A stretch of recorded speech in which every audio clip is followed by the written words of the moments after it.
a man about things isn't not feeling things. It's feeling things and still acting like a man. Let me tell you something. Depression is not real. Feeling depressed is real.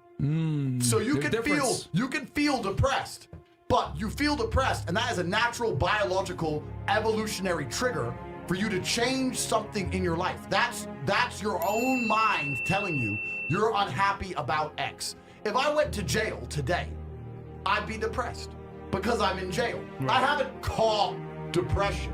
I don't have a disease. I'm just upset with my situation. Yep. I have people mess with me all the time. I'm fat and I can't get a girlfriend because I'm depressed. I'm like, no, pancake lover. You're depressed because you're fat and you can't get a girlfriend. Do you understand? This is the point, right? So for a lot of people, your life is depressing. A lot of you out there, if you're sitting there and you say you suffer from depression, you probably live a depressing life. You probably live a depressing life. So if I was you, I'd be depressed.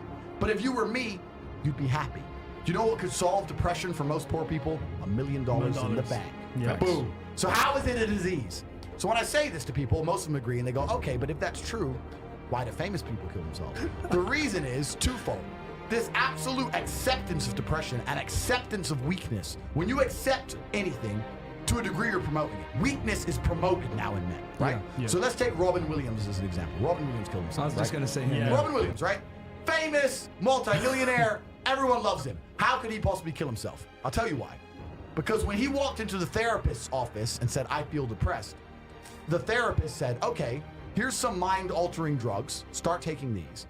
And then I need to see you 6 hours a day, every day, and we're going to talk about sad things for the next 10 years. He was in therapy for 10 years. Oh, God.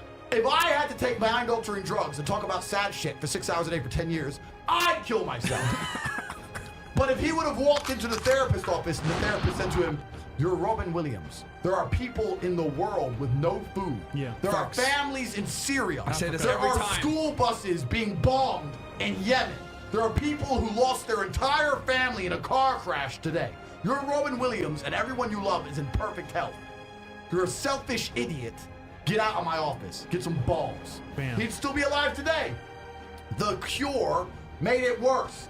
And this whole society of accepting depression, as soon as someone's depressed, instantly go to them, oh, poor you, it's okay, we know you can't help it, you can't help it. Why are you telling people they can't help it? Why are you reinforcing that mindset in people? If you come to me and say you're depressed, I say, I will fix you. And you know what's crazy? When I said this depression thing wasn't real, do you know how many people stuck up for depression? You don't understand, I'm depressed, depression's real. Then I was like, if it's so horrible, why are you defending it? You sound like it's PR team. Why, like, what? I thought it was ruining your life, but you are desperate for me to believe in it. You want me to believe in it. You're sticking up for it. You're defending depression, trying to convince me it's real because it's your cure-all excuse for failure. When you're depressed, you can fail in every human metric. I fail at everything, but I'm depressed. It's not my fault. No, you're a failure. That's all you are, because you're not trying very hard. If you live in a house, I say this all the time, this is the reason I don't believe in depression. Because I don't believe in depression, I cannot become depressed. Bam. No matter what the worst thing that could possibly happen to me on earth, I will feel sad, but I will recover and I will not become depressed because I don't believe in depression. If you're in an old haunted house, right? You have two people in two haunted houses. One believes in ghosts and one doesn't. You hear some noise in the night, the wind blows, right? The man who believes in ghosts is like, oh no, a ghost. Now he's scared, right? He wants an exorcist. He can't sleep. He's scared about ghosts. He's paranoid. The guy who doesn't believe in ghosts goes wind, whatever, and goes back to sleep. Do you understand that it's the belief that gives it power? Right. If you don't believe in ghosts, the ghost can't hurt you. If you don't believe in depression, you can't become depressed. And I refuse to believe in something that's going to weaken me.